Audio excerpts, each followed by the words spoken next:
Salam Ram müəllim, xoş Salam, gəlmisiniz. xoş gördük. Ram müəllim, bu gün sizə bir sual ünvanlamaq istəyirdik. Tələbələrimizə çox maraqlıdır bu sualın cavabı. Deməli, tələbələr tez-tez soruşurlar ki, müəllim, birinci kursda nələrə fikir vermək lazımdır? Sualı biraz spesifik eləsək, sən özün birinci kursa qayıtsaydın, nələrə daha çox fikir verərdin?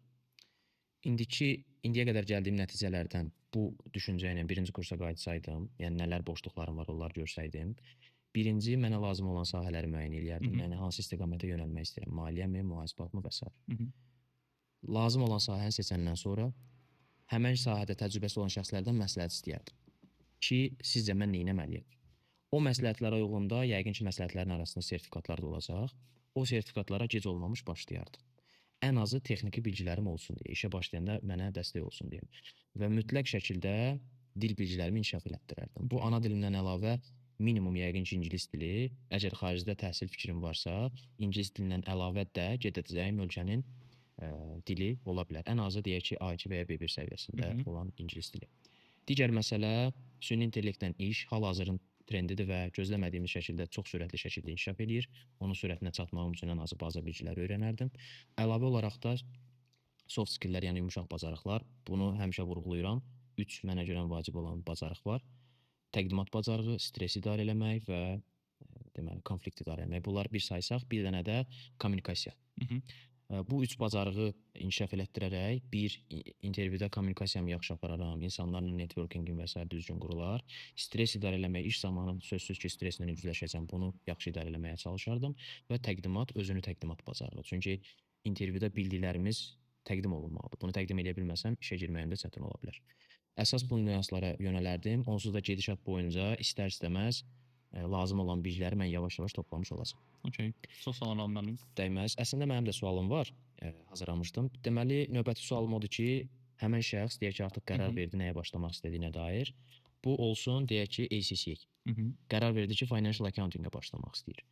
Kursa gəlməmişdən qabaq həmin şəxs özündə nələri inkişaf elətdirməlidir? Bura soft skilllər, hard skilllər fərq eləməz. Nə inkişaf elətdirsin? Okay. Texniki cəhətdən sualı cavablandırsaq, sən özün qeyd etdiyin kimi, əsas biz indi ACCA sertifikatlarını tədris edirik deyə, onları tələbələri hazırlaşdırırıq deyə.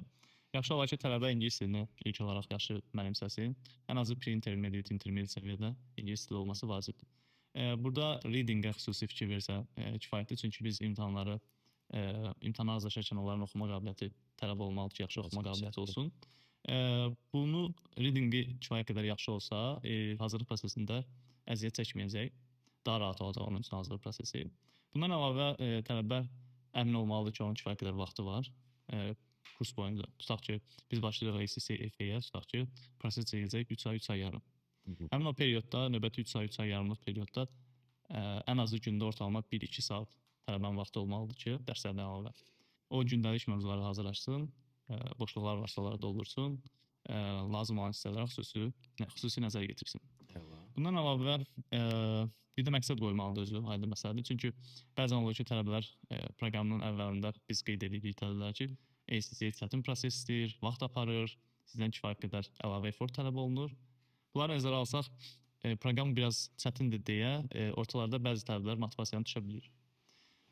Biz bu zaman çalışırıq tələbələri motivasiya edək, onlara gələcəkdə nə əldə edəcəklərinin sonunda necə nəticə olacağını çatdırmağa çalışırıq. Amma tələbələr özləri də aşağı-yuxarı müəyyənləşdirməlidir ki, proses çətin prosesdir, ortada qırılmalar ola bilər, amma sonunda mütləq nəticəyə fokus olmaq lazımdır. Və bu normaldır, bunu normal qəbul olunsun. Yes, bu normaldır. Bu prosesə biz özümüz də başlamışıq vaxtilə. Mən özüm də ACCA məsələn başlamışdım, bir ara fasilə verdim, ondan sonra təkrar başladım. Çünki əvvəllər mən çətin gəldi universitet vaxtı. Universitet qurtarana yaxın artıq o dediyim ingilis dili ilə bağlı məsələləri təkmilləşdirmişdim. Ondan sonra başladım ACCA imtahanlarını davamlı şəkildə verməyə. Bu çox vacib məsələdir, hansı ki tələbələr xüsusi fikir verməlidirlər və motivasiyanın düşməsinlər. Motivasiyanın düşmədilərsə, vaxt ayıra bilirlərsə və suallarını lazımi adamlardan soruşa bilirlərsə, bu təlimçi ola bilər, digər tələbə yoldaşları ola bilər.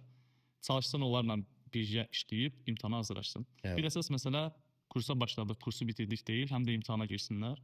İmtahana girib real nəticəni əldə edəndən sonra daha da motivasiyalanacaqlar və digər imtahanlara girəcəklər. Bəli, doğrudur. Təşəkkürlər. Buyurun. Əslində sən əlavə elədiyin hissəyə buyur. Mənim də bir bəzi belə dedim, davamı kimi bildirmək istədiyim bir nüans var. Hazırlıq prosesi boyunca nə etmək yaxşı olar? İcazənlə bu nüansa toxunmaq Buyur. istəyirdim. Hazırlıq prosesi boyunca məsələn müşahidə etdiyim ən çox boşluq nədir? Qeyd elədiyim kimi vaxt ayırmamaq. 2 iş təcrübəsinə güvənib imtahanı biraz göz ardı eləmək. Yəni mən onsuz da bunu işdə görmüşəm. Qəbullanmaq lazımdır ki, bu bir imtahandır. Yəni tək təcrübə burada kifayət eləmir.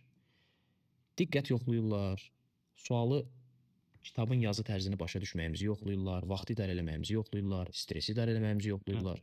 Mütləq şəkildə sualları ən azı bir 60-70%-ni işləyib sualların yanaşma tərzinə hakim olmaq lazımdır. İkinci məsələ, real imtahan stresini yaşatmaq üçün bədənə minimum bir dəfə sınaq eləməlidirlər. Minimum bir dəfə. Təcrübənizin nə qədər olmağından asılı olmayaraq bu mütləqdir. İkinci məsələ, həmişə mənim bütün ümumiyyətcə kurs boyunca da tövsiyəm odur ki, sualın tələbini birinci oxumaq. Ən vacib məsələlərdən biridir. Vaxt itkisinin qarşısını alır, insana birbaşa istiqamət verir və ümumiyyətcə nə istədiyini başa düşmək düzgün strukturlu şəkildə yanaşmağa kömək edir. Və eləcə də bu yəqin ki həmişə mümkün olmaya bilər. Özü üçün bir study body tapmaq. Əslində bu nüansı qeyd elədin. Study body, yəni məsələn, deyək ki, sən başlamısan hazırlığa, mən də başlamışam, amma bir-birimizə motivasiya üçün bir dəstək lazımdır. Soruşuram ki, Şamo, gəl bir yerdə hazırlaşaq. Sən mənə kömək ol, mən sənə kömək olum. Həm motivasiya olar, həm də boşluqlarımızı bir-bir kömək olmaq və mütləq məsələ, bunu da qeyd edeyim, qeyd götürmək. Yəni fiziki olaraq dəftərlə, qələm vasitəsilə qeyd götürmək. Bu yəqin ki, araşdırmalar da var bununla bağlı. Oturub bizim yazmağımız yadımızda qalmağa həm kömək edir, həm göz yaddaşımız, həm əl yaddaşımız və s. bu prosesi sürətləndirir. Mütləq şəkildə not götürmək və notları sonradan təkrarlamaq. Və əmin edirəm ki, Şamonun da qeyd elədiyi nüansları nəzərə alaraq bu prosesin öhdəsindən gəlmək mümkündür.